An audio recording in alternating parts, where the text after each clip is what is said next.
오늘 세 번째 말씀인데요. 세 번째는 예수께서 자기 어머니와 사랑하는 제자가 곁에 서 있는 것을 보시고 자기 어머니께 말씀하시되 여자여 보소서 아들이나이다. 이게 세 번째 말씀입니다. 여자여 보소서 아들이니이다 라고 하는 말씀이 세 번째 말씀인 거죠. 이제 오늘 말씀 한번 볼게요. 예수님께서 십자가에 달리셨을 때 대부분의 제자들은 도망갔어요.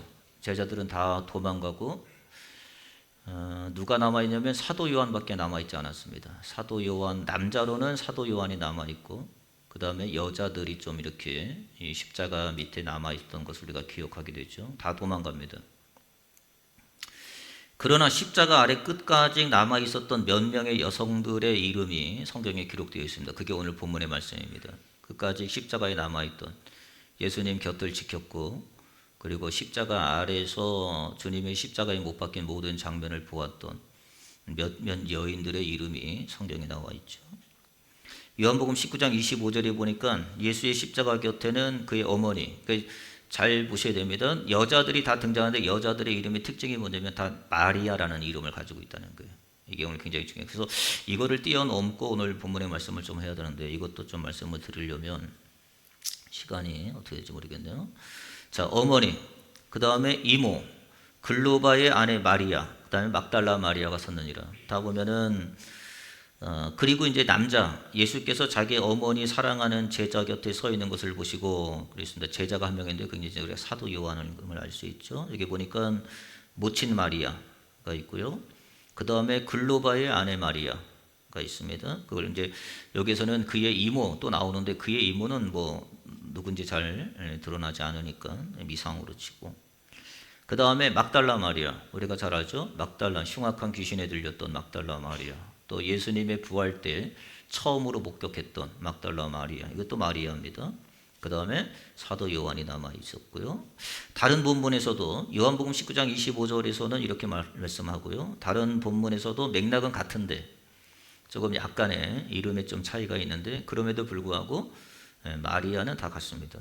그 중에 막달라 마리아와 야고보 요셉의 어머니 마리아, 또 세베대의 아들 어머니도 있더라. 마가복음 15장 40절에서는 멀리서 바라보는 여자들도 있는데 그 중에 막달라 마리아, 또 작은 야고보와 요셉의 어머니 마리아, 또 살로메, 세베대의 어머니죠. 살로메가 있다라고 했습니다. 유독 우리가 한 가지 공부해야 될 것은 유독 보면 마리아만 있다는 거죠.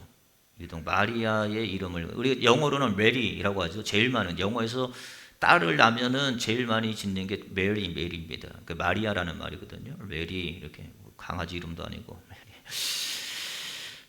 그래서 오늘 저와 여러분들이 유독 왜 예수님의 십자가 밑에는 마리아가 이렇게 많았을까?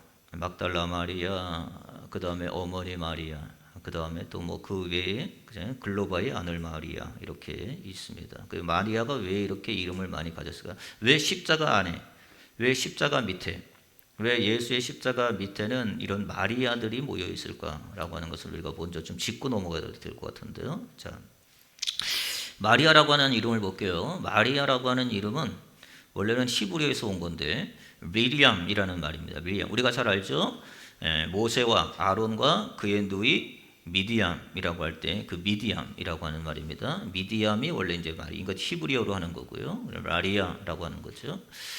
출애굽기 15장 20절에 보니까 아론의 누이 선지자 미디암이 손에 소고를 붙잡아 잡음에 모든 여인도 그를 따라 나오고 소고를 잡고 춤췄다라고 얘기합니다. 근데 한번 볼게요. 어원의 흐름을 볼게요. 이 마리아라고 하는 어원이 어디에서 이렇게 유출이 돼가지고 흘러가는지 한번 볼게요. 이 마리아라고 하는 이름은 원래 미디암에서 온 거고요. 미디암이라고 하는 말은 메리에서 옵니다. 메리라고 하는 단어에서 온 거고요. 이 메리라고 하는 단어는 마라에서 온 겁니다. 마라에서 온 겁니다. 그러니까 이 미디암과 마라라고 하는 말은 우리가 잘 알죠. 마라의 쓴물, 뭐 우리가 잘 아는 것처럼 쓰다, 그 다음에 반역하다, 그 다음에 마라라고 하는 말은 뭐냐면 쓰게 하다, 대항하다라고 하는 의미를 가지고 있습니다. 자, 출애굽기 15장 23절, 룻기 1장 20절 말씀 볼게요. 마라에 이르렀더니 그곳 물이 써서 마시지 못하겠으므로 그 이름을 뭐라고요? 마라라 하였더라. 이게 마리아, 미디암이라는 말입니다. 이게 미디암이 마라라는 말이고, 이건 메리라는 말이고, 이건 미디암이라는 말이고, 이건 마리아라고 하는 말입니다. 그러니까 어떤 말이냐면 쓴 인생. 그러니까 지금 이 마라라고 하는 일이 뭐냐면 독초 같은 거예요. 쓴 인생. 뭔가 굉장히 여러분 아픔이 있는 거죠. 상처가 있고 굉장히 쓴 인생이라는 겁니다. 그래서 이 이야기를 나오미가 이제 그런 이야기를 하죠. 나오미가 베들레헴에서 온 가족이 이제 모압으로 이주를 해서 모압에 살다가 남편도 죽고 두 아들도 죽고, 그리고 나오미가 이제 베들레헴으로 다시 돌아와야 되겠다 해가지고 짐을 싸고 베들레헴으로 올라오는 길에 많은 사람들이 보고 야 저거 나오미 아니냐라고 얘기할 때 나오미가 뭐라 그러냐면 나를 나오미라고 하지 말고 나를 마라라고 해라. 여기서 나오는 거죠. 나를 마라라고 해라 라고 얘기합니다. 왜냐하면 자기가 지금 어떤 인생이에요? 쓰디쓴 인생이고 아픈 인생이고 고생한 인생이고 정말 상처받은 인생이고 어디에서 위로받을 데가 없는 그런 인생이었다는 거죠. 자, 룻기 1장 20절 말씀 볼게요. 나오미가 그들에게 이르되 나를 나오미라 부르지 말고 나를 마라라 해라. 나오미라 부르지 말고 나를 마라라고 부르라. 이는 전능자가 나를 심히 괴롭게 하셨습니다. 자, 괴롭다. 이게 마라의 어떤 의미를 갖고 있습니다. 이것도 흐름을 볼게요. 자, 이것도 라움이라고 하는 이름이 어떤 이름이냐? 라움이라고 하는 이름은 어디서 왔느냐? 로암이라는 단어에서 왔어요. 이 로암이라는 단어는 어디서 왔느냐? 라엠에서 왔습니다. 이건 다 어떤 의미가 있냐면 아름답다, 유쾌하다, 기쁘다, 즐겁다, 그런 의미입니다. 그러니까 라움이는 뭐냐면 즐겁고 기쁘다 라고 하는 이름이에요. 라움이라는. 그런데 그 나오미가 베들레헴을 떠나서 모압에 거주하다가 올라올 때는 어떤 인생이 됐어요? 마라의 인생이 된 거예요. 쓰디쓴 인생이 된 거죠. 자, 여기 한번 볼게요. 베들레헴으로 떠나기 전에는 나오미의 얼굴은 하나님의 얼굴을 닮은 듯한 아주 온유하고 따뜻하고 은혜가 넘치고, 그리고 그 얼굴에 정말 하나님의 풍성하신 은혜가 담겨져 있는 중년의 얼굴의 여성이었다면, 베들레헴을 떠난 후 하나님이 없는 모압 땅에서 세월을 보내고 돌아올 때 나오미의 얼굴은 생명력이 사라지고 어두워지고 굳어지고 눈빛에 고통과 상실이 깃든 마라의 얼굴로 바뀌었다는 거죠. 자, 얼굴 볼게요. 이건 가상이니까 그냥 저가 이제 만약에 베들레헴을 떠나기 전에는 이 나오미의 얼굴이 정말 하나님의 은혜가 가득 머금고 은혜와 평강이 있고 하나님이 주신 말씀으로 어차피 엘리라고 하는 저 남편에 의해서 그가 이제 갔지만, 근데 돌아올 때는 뭐예요? 그에게 뭐예요? 생명력이 사라지고, 왜냐하면 자기 자신을 뭐라고 그랬어요? 마라라고 얘기했으니까. 생명력이 사라지고 어두워지고 굳어지고 눈빛에는 고통이 있고 정말 상실이 깃든 그런 마라의 얼굴로 변해져 있다라고 얘기하는 거죠. 우리가 같은 맥락에서 한번 볼게요. 우리가 최후의 만찬, 우리가 너무 잘 알죠. 이거는 가격을 매길 수 없어가지고 이거는 경매를 하지 않습니다. 다른 그림들은, 이 다빈치가 그린 그림들은 경매를 해가지고 최고가가 800 매독 이렇게 있는데, 이 우리가 말하는 최후의 만찬이라는 건 경매하지 않습니다. 왜 경매를 하지 않죠? 가격을 매길 수가 없기 때문에 경매를 하지 않죠. 근데 이 그림이 최후의 만찬이라는 그림이 있습니다. 자, 그래서 우리가 잘 알죠. 이 최후의 만찬이라는 게 일화가 있습니다. 어떻게 이 만찬이 그려졌는지 일화가 있죠. 다빈치가 하루는 최후의 만찬, 예수님과 12제자를 그리기 위해서 예수님과 12제자를 그리기 위해서 사람을 찾아다녔어요. 제일 먼저는 누굴 찾으면 예수님을 찾아다녔어요. 예수님의 그 은혜의 머문, 그 온유하고 정말 그 안에 인자하신 그 성품을 가진 그 30대의 그 얼굴을 찾아다니기 시작했어요. 근데 어디에도 없는 거예요.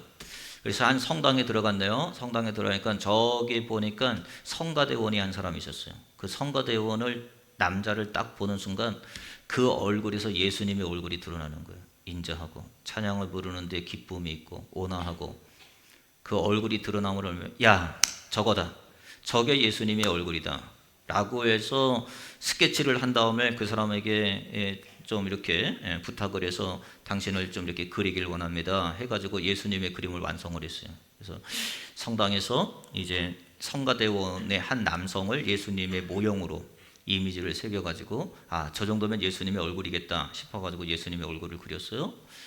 한동안 시간이 지났습니다. 다른 제자들은 다 그림을 그렸어요. 나름대로 베드로니 무슨 도마니 해가지고 나름대로의 제자들은 얼굴을 다 그려놨습니다. 이제 한 명이 남았어요. 그게 누구예요? 가룟 유다입니다. 가룟 유다는 본인이 생각할 때 얼굴을 보면 이중적이고 사악하고 음모가 있고 그 속에 누구도 모르는 꿍꿍이가 담겨져 있는 그 얼굴을 담겨져 있는 어떤 한 사람을 찾아야 했는데 이 사람을 찾지를 못했던 거예요. 누구를 봐도 그런 이미지가 없어요.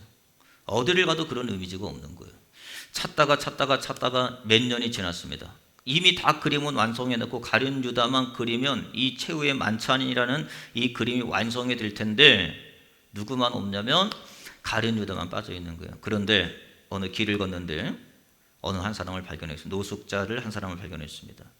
근데 딱 보는 순간 그 눈빛을 보시니까 그게 바로 가룟 유다와 너무나 흡사한, 야, 저게 가룟 유다다 라고 해서 스케치를 한 다음에 그 사람한테 부탁을 합니다. 내가 당신의 이런 것을 그리기를 원할진데 이렇게 내가 페이를 주고 내가 이렇게 좀 그릴 수 있느냐 그랬더니 못할 게 뭐 있어요? 그러시라. 이제 그림을 그렸어요. 그리고 이제 가룟 유다의 그림을 다 그려놨습니다. 그런데 그림을 다 완성하고 난 다음에 이 다빈치가 생각을 해봤어요. 아니, 어디서 많이 본 것 같은데? 어디서 많이 본 것 같은 인상인데? 라고 하는 생각을 든 거예요.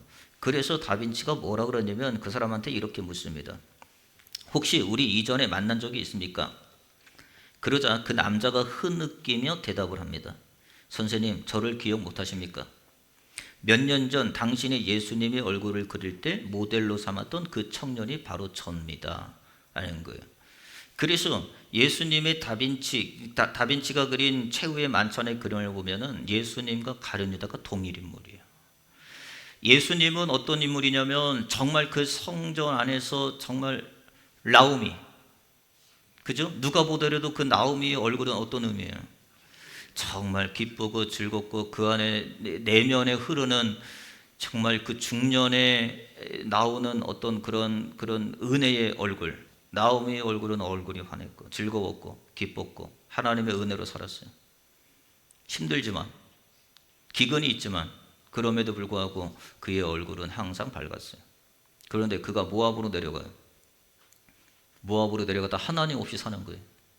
하나님을 떠나 살아요. 하나님을 등지고 살아요. 그리고 그가 돌아올 때 그의 얼굴은 마라였어요.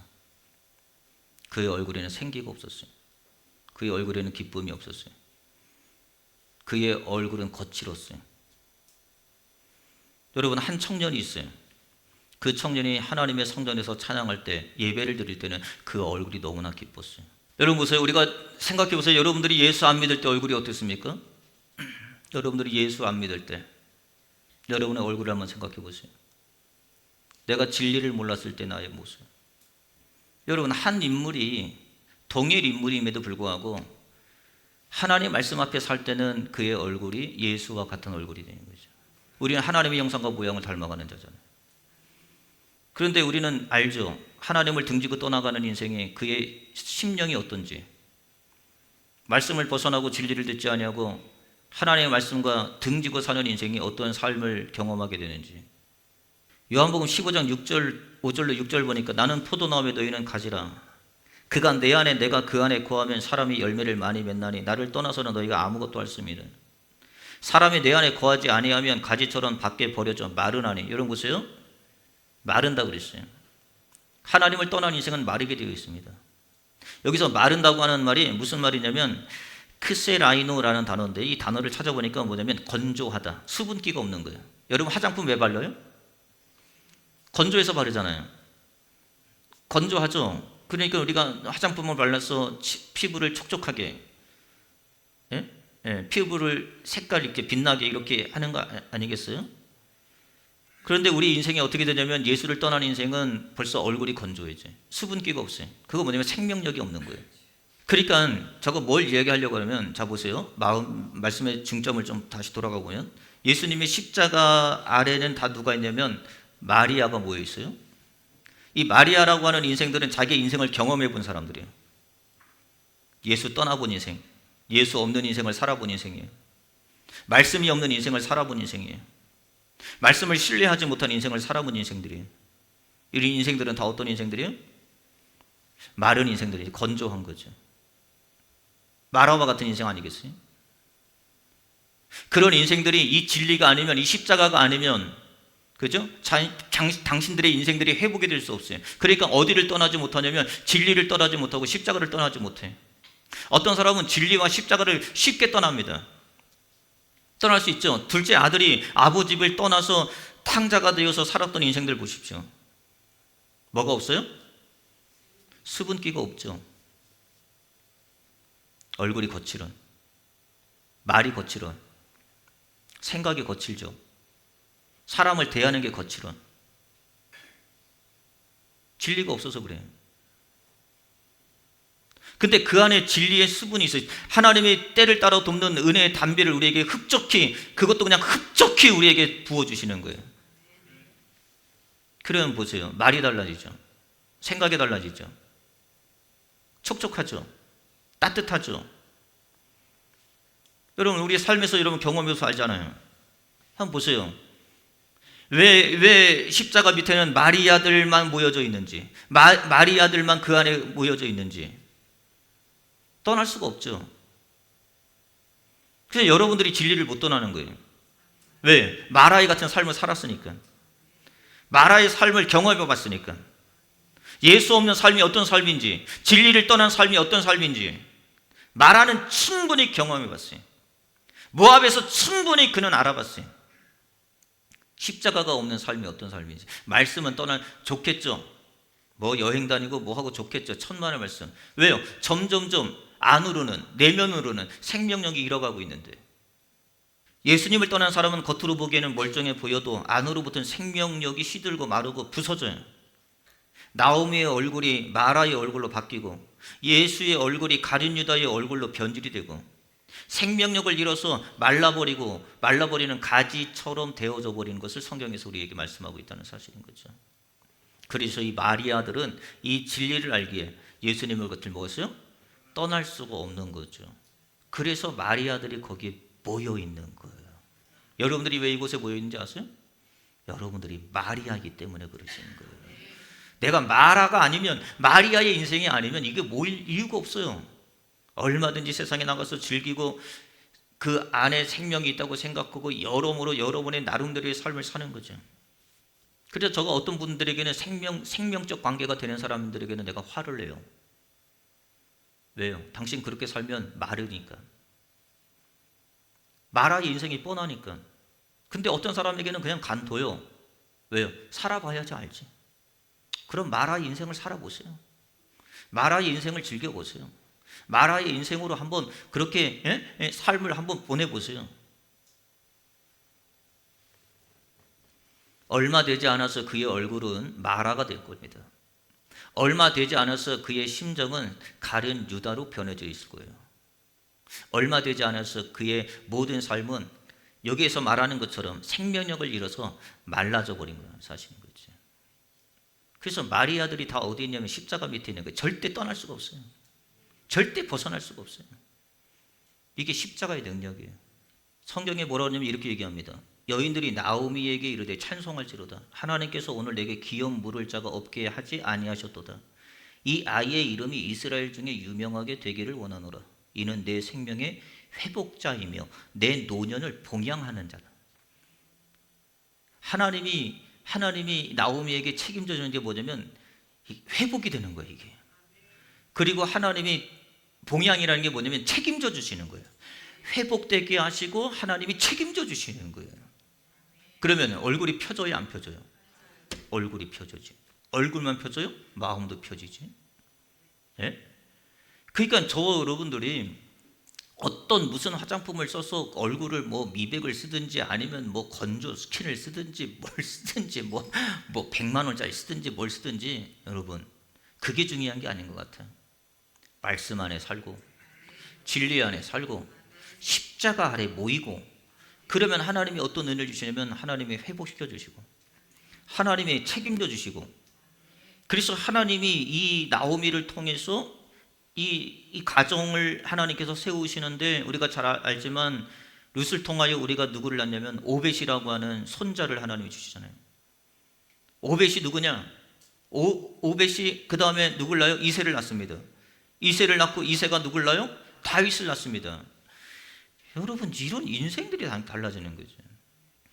나오미 인생이 그런 거예요. 십자가를 떠나서 살 인생이 보니까 그의 인생은 날마다 뭐냐면 찢어지는 인생이에요. 갈라지는 인생입니다. 아픈 인생인 거죠. 그런데 그가 비로소 모압을 청산하고 베들레헴으로 올라옵니다. 그런데 여러분 놀랍죠? 올라왔는데 하나님이 다 회복을 시켜주시는 거예요. 여러분 인생도 마찬가지예요. 회복은 누가 하느냐? 하나님이 회복시켜주는 거예요. 진리 안에서 회복이 되는 거예요. 그래서 이 마리아들이 하나같이 어디에 있냐면 십자가 밑에 모여 있는 거예요. 십자가 밑에. 진리 앞에 다 모여 있는 거예요. 여러분들이 그런 거잖아요. 다른 이 좋은 날, 이 봄 나들이 갈 얼마나 좋은 날이 오늘. 정말 이처럼 좋은 날이 어디 있어요? 근데 여러분들이 왜 이 자리에 모여 있어요? 그리고 여기에 볼 게 뭐 있다고? 내가 누군지 알아요? 내가 마리아라는 사실을 알 때 그 자리에 모여 있는 거예요. 근데 내가 마리아라는 사실을 모르면 다 나갑니다. 그래서 성경은 뭐라냐면 마리아가 복된 거예요. 복된 여인이라고 그러는 거예요. 결국은 나오미는 다 하나님의 은혜 가운데 회복이 돼요. 다 하나님께서 회복시켜 주시고, 다 하나님께서 잃었던 모든 것들을 되찾게 해주시고, 그렇죠? 그런 하나님의 은혜가 있죠. 하나 더 오늘 말씀을 좀 나눠보면, 자, 마리아가 예수를 잉태한, 예수가 십자가에 못 박혀 죽죠. 지금 그 밑에 지금 마리아가 있어요. 그런데 예수님이 십자가에 못 박히기 전에, 예수님이 잉태할 때, 예수님이 태어날 때, 그 다음에 태어난 전후에 의해서 그 예수는 어떤 예수인지에 관하여 성경은 이렇게 얘기하고 있습니다. 예수는 구원자다. 그러니까 이미 가브리엘 천사를 통해서 마리아가 성령으로 잉태될 것을 이야기하고 고지해주고, 성령 수태를 고지해주고, 그 다음에 뭐라 그러냐면 이 아이가 어떤 아이인지를 다시 한번 명확하게 새겨주죠. 마태복음 1장 21절 보니까 아들을 낳으리니 이름을 예수라 하라. 이름을 예수라 하니. 자, 이는 그가 자기 백성을 저희 죄에서 뭐예요? 구원할 자이신. 예수는 구원자예요. 유일한 구원자예요. 그리고 예수는 어떤 자냐면 예수는 지극히 높은 하나님의 아들이라고 그랬어요. 누가복음 1장 31절 32절 보니까 보라 내가 잉태하여 아들을 낳으리니 그의 이름을 예수라 하라. 그가 큰 자가 되고 지극히 높으신 이의 아들이라 일컬음을 받을 것이다. 지극히 높으신 분이에요. 그분은. 또 하나 그분은 영원한 통치자가 될 것이라고 얘기했어요. 누가복음 1장 33절에 보니까 영원히 야곱의 집을 왕으로 다스릴 것이며 그 나라가 무궁하리라. 그 나라가 영원히 통치가 될 것이다. 예수로 인해서 그의 나라가 영원 무궁토록 계승이 될 것이다 라고 얘기해 줬어요.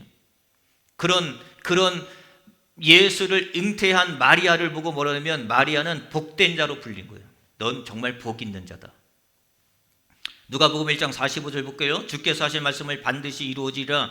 믿는 그 여자가 복이 있도다. 그래서 마리아는 어떤 여인이냐면 복 있는 여인이에요. 왜요?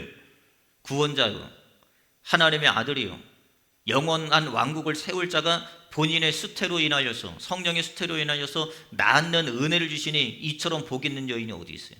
복 있는 여인이죠. 그런데 현실은, 삶의 현실은, 마리아가 마주한 현실은 너무나 다른 고통과 모순의 연속이었다는 사실이에요. 분명히 예수님을 낳기 전까지, 그 다음에 낳은 후에도 뭐라 그러냐면 그 예수를 가르쳐서 이 사람은, 이 아들은 구원자고, 이 아들은 하나님의 아들이고, 이 아들은 영원한 왕국을 통치할 자라고 그렇게 이야기했고, 그것을 믿는 마리아에게는 뭐라 그러냐면 복되다라고 얘기했단 말이에요.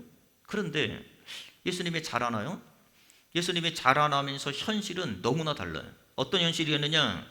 마리아가 오해받기 시작해. 음란한 여자 마리아로 오해받기 시작합니다. 아무리 이거는 설명할래야 설명할 수가 없어요. 누가 얘기해서 가서 얘기해도 나는 성령으로 잉태해서, 이 예수는 성령으로 잉태됐어, 성령으로 잉태돼서 누가 하나 믿어줄 사람이 없죠. 그러니까 뭐라 그러냐면 저는 음란해, 저 마리아는 음란해가지고 음란한 자식을 낳았다라고 할 정도로 동네에 소문이 퍼다 있어요. 그런 거 있잖아요. 여러분들이 아무리 내가 성령으로 잉태됐다고 해서 그것을 확인해 줄 방법도 없고, 그것을 뭐 증거할 증빙서류도 없고, 누가 알아주질 않아요. 그래서 요한복음 8장 39절에 보면 41절부터 볼게요. 너희는 너희 아비가 행한 일들을 하는도다. 대답하되 우리가 음란한 데서 나지 아니하였고, 반대로 이야기하는 거죠. 예수님에 대해서 이야기할 때도 뭐라 그러냐면 나는 아브라함의 자손인데 나는 음란한 데서 나지 않았다. 그건 뭐냐면 뒤로 치는 거죠. 너는 음란한 데서 났지. 그건 뭐냐면 마리아도 같이 영향을 받는 거예요. 마리아가 음란을 행해가지고 예수를 낳은 거지 무슨 그게 성령으로 잉태된, 아무리 설명을 해도 소용이 없어요. 두 번째, 예수를 키우는데, 예수를 자라나는 데 있어서 예수가 하는 짓마다 뭐라 그러냐면 귀신 쓸린 아들이라. 예수가 뭐냐면 귀신 들린 아들이라고 어머니도 같이 손가락질을 받는 일이 벌어졌어요. 예수님이 하시는 모든 일은 뭐냐면 바알세불의 힘을 얻어서 그런 것이고, 귀신이 쓰여가지고 그리했다. 그의 사역에 흠집을 내기 시작했고, 그리고 마리아 또한 그 아들을 가진 입장에서 손가락질을 받는.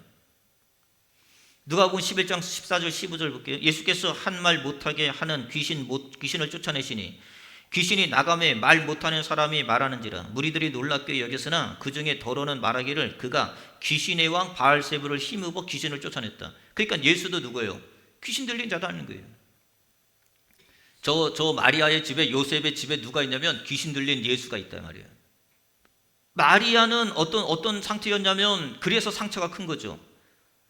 잉태되기 전후로 보면은 뭐 구원자가 났다, 그리스도시다, 뭐 왕이시다, 그 다음에 영원한 통치자시다, 그렇게 사실적으로는 이야기 들어서 그걸 믿어서 복된 여자가 됐는데, 실질적인 삶에서 보니까 이 예수 때문에 오히려 자기는 뭐예요? 음란한 여인으로 손가락질을 받고, 그리고 예수가 하는 일마다 다 뒤집어 씌워가지고 뭐가요? 귀신이 하는 일이라. 저 집에 귀신이 들린 자가 있어, 저 귀신 들린 아들이래 라고 하면서 소문이 나기도 하고. 세 번째는 뭐냐면 예수가 하는 일마다 신뢰를 받지 못해. 더군다나 누구도 신뢰를 하지 못하냐면 그 가족조차도 신뢰를 하지 못하는 일이 벌어지는 거죠. 어머니가 너무 힘들었을 거예요. 마태복음 12장 46절 48절 볼게요. 예수께서 무리에게 말씀하실 때에 그 어머니와 동생들이 예수께 말하려고 밖에 섰더니 한 사람이 예수께 여짜오되 보소서 당신의 어머니 동생들이 당신께 말하려고 밖에 서 있나이다. 이 말은 무슨 말이냐면 더 이상 그만하고 좀 나오라는 거예요. 데리러 온 거예요. 창피하니까, 동네 창피하고 그러니까 데리러 온 거예요. 자, 요한복음 7장 5절 볼게요. 이에 그 형제들까지도 예수를 믿지 아니하미로다. 뭐요? 형제들도 예수를 믿지 않았어요. 그러니까 예수는 항상 뭐하냐면 신뢰를 받지 못했어요. 이렇게 해도 골칫덩어리, 저렇게 해도 골칫덩어리, 나가면 귀신 들린 자라 얘기하고, 또 나가면 저 예수는 음란해에서 낳은 아들이라고 그러죠. 별의별 얘기를 다 하죠. 근데 결정적인 건 아들이 십자가에 못 박혀 죽네? 나무에 달려 죽는 거예요, 아들이. 마리아는 유대인이기 때문에 율법으로 이 나무에 달려 죽는 의미를 너무나 잘 알고 있는 거죠. 자, 성경 볼게요. 신명기 21장 22절 23절. 사람이 만일 죽을 죄를 범함으로 내가 그를 죽여 나무 위에 달거든 그 시체를 나무 위에 밤새도록 두지 말고 그날에 장사하여 내 하나님 여호와께 내게 기업으로 주시는 땅을 더럽히 하지 말라. 나무에 달린 자는, 자 보세요. 나무에 달린 자는 뭐예요? 하나님의 저주를 받았다. 그러니까 그 당시에 이 유대인 율법으로 이해하면 나무에 달린 자는 뭐냐면 하나님의 뭘 받은 거예요? 저주를 받아 달린 거죠. 여러분 그러잖아요. 병도 여러 병이 있지만 나병이라는 건 참 무서운 병이잖아요. 그런데 나병이라는 어떤 전염병도 괜찮고 무슨 뭐도 괜찮고 다 괜찮아요. 그런데 여러분 그 가정에 나병이 걸렸어요. 어떻게 했어요? 나병은 무슨 병이에요? 저주받은 병이거든. 교회에서 그런 적 많죠. 예배를 하고 이 교회에서 이 교회를 떠나고 이렇게 나왔는데 하다가 사업이 망했어. 아니면 무슨 병에 걸렸어요. 아니면 불의한 교통사고가 났어요. 그럼 딱 할 말이 딱 좋죠. 뭐라 그래요? 봐봐, 하나님이 저주한 거지. 얼마나 말하기가 딱 좋아요. 누구보다도 마리아는 뭘 잘 알고 있었냐면 유대인의 율법을 너무나, 왜냐면 마리아는 유대인이기 때문에 유대인의 율법을 너무나 잘 알고 있었어요. 근데 뭐냐면 다른 병은 괜찮아요. 다른 죽음도 괜찮아요. 얼마나 죽음이 많아요. 그런데 나무에 달려 죽는 죽음은 무슨 죽음이에요? 저주받아서 죽는 죽음이에요. 그러니까 예수님 또한 뭘 받아서 죽는 걸로 취급을 당하는 거예요? 저주를 받아서 죽는 죽음으로 취급을 받는 거죠. 그것을 보고 있는 어머니의 마음을 한번 생각해 보시라는 거예요. 그리고 나온 말이 예수님이 하신 거예요. 그 상태에서 나온 말이. 이걸 잘 기억하셔야 됩니다, 여러분. 그러니까 이 배경이 없이 그냥 예수님이 여자여 보소서 아들이니이다. 이거 어머니도 아니고 여자요 막 그러고 뭐 날 보소서 막 그러고 막 그래요. 자, 분명히 예수님이 뭐라고 그랬냐면 세 번째 말씀입니다. 여자여 보소서, 날 보라는 거예요. 날 보라는 거예요. 날 보라는 거예요. 여러분 생각해 보세요. 만약에 그 죽음이 의로운 죽음이고 그 죽음이 옳은 죽음이고 모든 사람들이 공경을 받을 죽음이라면 언제든지 보죠. 제가 여기 하나 있어요. 여기 한번 볼게요. 이 생각이 나더라고요. 공부를 하는데 2001년에 도쿄에서 지하철역에서 어느 한 사람이 술에 취해가지고 선로에 떨어졌는데 그것을 구한 이수연이라고 하는 청년이 있었어요. 굉장히 의로운 죽음이라고 얘기하죠. 그래서 막 우리나라에도 이렇게 막 하고 막 그런 얘기. 그러니까 이 어머니가 죽은 아들을 부끄러워해요? 부끄러워하지 않아요? 부끄러워하지 않죠. 부끄러워하지 않습니다. 오히려 뭐예요? 오히려 의로운 죽음이라고. 그래서 이 어머니가 사진을 들고 안타까운 죽음이지만 그래도 의로운 죽음이었다라고 하잖아요. 반대로 생각해 보세요. 지금 예수님이 십자가에서 나무에 걸려 죽으셨어요. 죽고 계셔요? 그거를 지금 마리아가 그걸 쳐다보고 있어요. 어떤 죽음이에요, 이거는? 세상적으로 볼 때는요, 저주받은 죽음이죠. 그런데 그럼 부모 입장에서 생각할 때 어떤 죽음이에요? 부끄럽죠. 지금까지도 예수님은 그런 인생을 살았어요. 맨날 나가면 예수님은 뭐냐, 막 무슨 예수라고 얘기하는데 저 예수는 귀신 들렸다고 얘기하고, 오히려 저 예수 때문에 내가 음란한 여자로 오늘 내가 드러나게 되는 거고, 뭐만 얘기하면 다 믿어주질 않아요. 어느 누구도 형제들도 믿어주지 않고 어느 누구도 믿어주질 않아요. 그리고 더군다나 마지막 죽을 때, 아니 어디 가서 사람 구하다가 죽으면 맞아, 저 예수가 구원자야 뭐 하든지 뭐 그럴 거 아니에요. 그런데 마지막에 죽음이 어떤 죽음이에요? 나무에 걸려 죽네. 근데 성경에는 나무에 걸려 죽는 죽음은 어떤 죽음이라고요? 저주받은 죽음이라고 얘기하는 거예요. 그러니까 이 여인이 스스로 고개를 어떻게 할 수밖에 없어요? 숙일 수밖에 없지. 이게 무슨 일이냐. 여러분 그런 거 아니에요. 어미의 입장에서 생각했어요. 이게 무슨 일이냐는 거예요. 이게 자기가 예수를 가질 때는 가브리엘 천사가 나타나가지고 뭐 무슨 구세주다, 뭐 영원한 왕이다, 무슨 뭐 영원한 나라가 임할 것이다, 뭐 하여튼 뭐 얼마나 좋은 얘기를 해서 나는 아멘 아멘 아멘 하고 믿었단 말이에요. 그런데 결과적으로는 살아온 결과도 마찬가지고, 저 예수 때문에 내가 음란한 여자로 곡해받고, 저 예수 때문에 내가 귀신 들린 아들을 뒀다고 하는 소리를 듣고, 저 예수 때문에 미치광이라고 하는 누구도 믿어주지 않는데 여기서 뭐 하나님 나라가 어쩌니 저쩌니 하면서 막, 그래서 예수님과 예수님 어머니와 예수님 형제들이 가서 데리고 올 정도로 좀 그만 좀 하라고 결정타가 또 터졌어요. 마지막에 죽을 때는 십자가에서 죽네? 그랬더니 보세요. 마리아가 뭐예요? 얼굴이 떨굴 수밖에 없죠. 심한 고통으로 인해 이게 무슨 일이냐는 거예요. 도대체 이게 무슨 일이에요? 이해할 수 없는 일인 거죠. 여러분도 그런 거 있잖아요. 내가 예수 믿고 여러분이 기도하고 하나님 자녀가 됐는데 여러분의 삶은 이런 거 있잖아요. 말씀과 전혀 상반된 거. 도대체 이게 무슨 일이냐는 거예요. 이해가 가지 않는 거죠. 그때 얼굴이 떨궈지죠. 그때 예수님이 뭐라고 하는지 아세요? 여자요 보소서 아들이니이다. 고개 들라는 거예요. 자, 이 의미만 잠깐 말씀드리고 볼게요. 자, 여기서 이렇게 얘기합니다. 심적 고통을 겪고 있는 마리아를 향해서 예수는 뭐라고 하냐면 여자여 보소서 아들이니이다 그랬죠. 그런데 여기서 우리는 이해하지 못할 일이 있죠. 하나는 뭐냐면 이런 거죠. 어머니여 보소서 아들이니이다. 근데 어머니여 보소서 하지 않아요. 어머니라고 얘기하지, 원래는 어머니라고 해야 되죠. 그런데 어머니라고 하지 않아요. 뭐라 그래요? 여자여 보소서 아들이니이다. 번역본으로 보면 이렇게 되어 있습니다.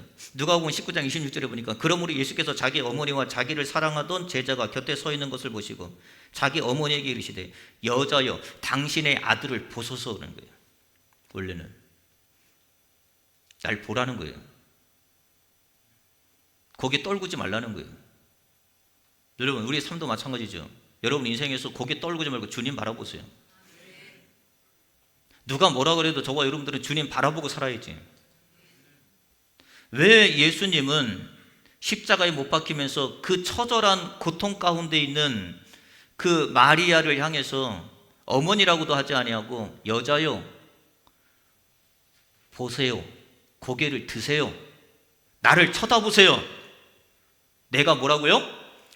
아들입니다. 아들. 자, 마리아가 왜 그렇게 얘기하냐면 여자여 보소서 아들이네이다. 왜 그랬냐면 마리아 또한 어떤 자였냐면 사적인 어머니가 아니에요. 공적인 관계에서 마리아 또한 구원을 받아야 될 자인 거죠. 그래서 뭐라 그러냐면 자 보세요. 아들이니다. 여자여 보소서 아들이. 이 아들이 어떤 아들이냐면 다시금 말씀을 상기시켜 주는 거예요. 자, 마태복음 1장 21절로 다시 들어갈게요. 아들을 낳으리니 이름을 뭐라고요? 예수라 하라. 그가 뭐예요? 그가 자기 백성을 죄에서 뭐 하는 거예요? 구원할 자인 거예요. 지금 보세요. 그러면 여자여 보소서 아들이니이다 라고 하는, 고개를 드세요, 나를 보세요 라고 하는 거예요. 자, 아들은 어떤 자예요? 다시금 30년 전에 있었던 이야기를 상기시켜 주는 거예요. 그동안에 살면서 그걸 다 잊어먹은 거죠. 왜요? 사람들이 뭐라 그래요? 귀신 들렸다고 얘기하고 형제 자녀들도 믿어주는 자가 하나도 없고, 그 다음에 사람들을 통해서 변명의 여지가 없는 거예요. 자꾸 음란한 자식이라 그러고 그러니까 삶에 온통 흔들어져 있고 결정타 뭐예요? 나무에 달린 십자가의 죽음인 거죠. 세상 말로 빼박이죠. 전 저주받은 거지. 그런데 주님이 마리아에게 뭐라 그러냐면 고개 드세요, 아들 보세요. 30년 전에 있었던 이야기를 다시금 상기시켜 주는 거예요. 그 아들이 누구예요? 구원자입니다. 그 아들은 죄가 져서 그 죄로 인하여 형벌을 받는 게 아니라 구원하기 위해서, 당신을 구원하기 위해서. 그래서 여자여라고 얘기하는 거예요. 여자여. 성경은 예수님이 얘기할 때 모든 사람을 다 여자라고 얘기했어요. 우리 여기서 보면 우리가 나중에 공부하겠지만 수로복의 여인에게도 여자여, 사마리아 여인에게도 여자여, 가늠하다가 현장에 잡힌 여자도 여자여, 다 여자라고 주님이 얘기했어요. 왜 그랬느냐? 다 뭐예요? 다 구원받아야 될 대상이기 때문에. 자, 갈라디아서 3장 13절 말씀만 읽고 마치도록 하죠. 그리스도께서 우리를 위하여 저주를 받으신 바 되사 율법의 저주에서 우리를 속량하셨으니 기록된 바 나무에 달린 자마다 저주 아래에 있는 자라 하였습니다. 그 말씀을 그대로 인용한 거예요. 사도 바울이. 나무에 달린 자는 저주를 받은 거예요. 그런데 저주를 받았는데 누구를 위해서요? 우리를 위해서 저주 받은 바 되신 거죠. 그러면 여자여 보소서 아들이니이다. 그 아들은 어떤 아들이에요? 당신을 대신해서 뭐 하는 거예요? 죽은 자인 거예요. 지금 이거를 믿는 게 복 있는 거예요. 이걸 알라는 거예요. 그래서 뭐라냐면 여자여 보소서, 고개를 드세요. 창피한 거 아닙니다. 부끄러운 거 아닙니다. 그래서 사도 바울이 뭐라 그랬어요? 내가 복음을 부끄러워하지 않는다고 그랬어요. 십자가를 부끄러워하지 않는다고 그랬어요. 여러분 십자가가 부끄러워요? 여러분 복음이 부끄럽습니까? 아니에요. 십자가는 우리에게 능력이 되시는 거예요. 그래서 주님이 뭐라고 그러냐? 보소서 아들이니이다. 이 말씀에는 당신도 구원받아야 됩니다. 당신도 믿어야 됩니다. 이 사실을 믿어야 하나님의 나라에 갈 수 있는 거예요. 사랑하는 성도 여러분, 오늘 고개를 드세요. 십자가는 부끄러운 게 아닙니다. 복음은 부끄러운 게 아니에요. 진리는 부끄러운 게 아니에요. 우리를 대신해서 져준 십자가의 은혜죠. 꼭 기억하셔서 말씀으로 승리하시는 저와 여러분 되시기를 주의 이름으로 축원을 드립니다. 기도하겠습니다.